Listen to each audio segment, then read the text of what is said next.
Cockroach जनता party ये बस इसीलिए बनी क्योंकि भारत का युवा जो है वो बेरोजगार है। अब ये कहना किसका है? सुप्रीम कोर्ट में बैठे हुए Suryakant ji. Youngsters like cockroach. हम जैसे युवाओं को कॉकरोच कह रहे हैं, आपको तो पता ही होगा क्यों कह रहे हैं। हाँ, हम है कॉकरोच क्योंकि जहां जहां गंदगी फैली हुई है वहां सबसे पहले हम युवा कॉकरोच ही वहां पहुंचते हैं।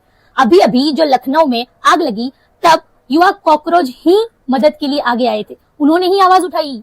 और दिल्ली में फिर निर्भया के बाद बलात्कार हुआ तब भी युवा कॉकरोच ही वहां पर मशाल ले लेके और अपनी आवाज उठा रहे हैं। दहेज के चक्कर में अभी अभी 2-2 बेटियां दुनिया से चली गई जिनकी शादी हमसे भी ज्यादा पढ़े लिखे पंडितों ने करवाई थी।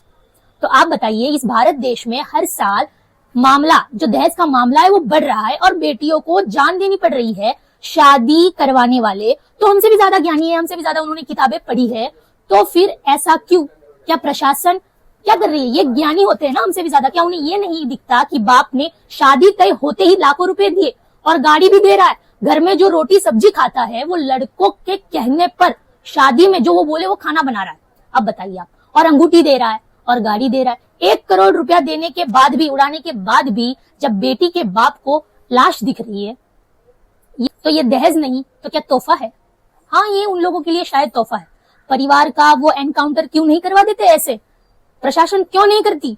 ये उसके लिए भी हम बेरोजगार युवा ही कॉकरोच ही आवाज उठाए। हाँ, शायद ये ही हमारा अब काम रह गया है कि आवाज उठाना अब हमको ये।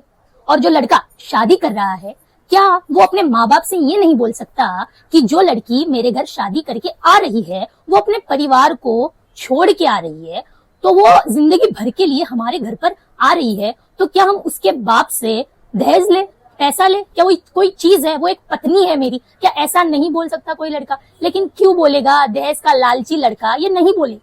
क्यों? उसे फ्री में सब मिल रहा है ना, तो क्यों देखेगा कि लड़की के बाप ने रात दिन जाकर काम किया है? जिस दिन ये सोच फैलेगी दहेज तभी बंद होगा, वैसे बंद नहीं होगा। लेकिन ये भी हमारे जैसे बेरोजगार युवा कॉकरोच ही इसके लिए आवाज उठाए।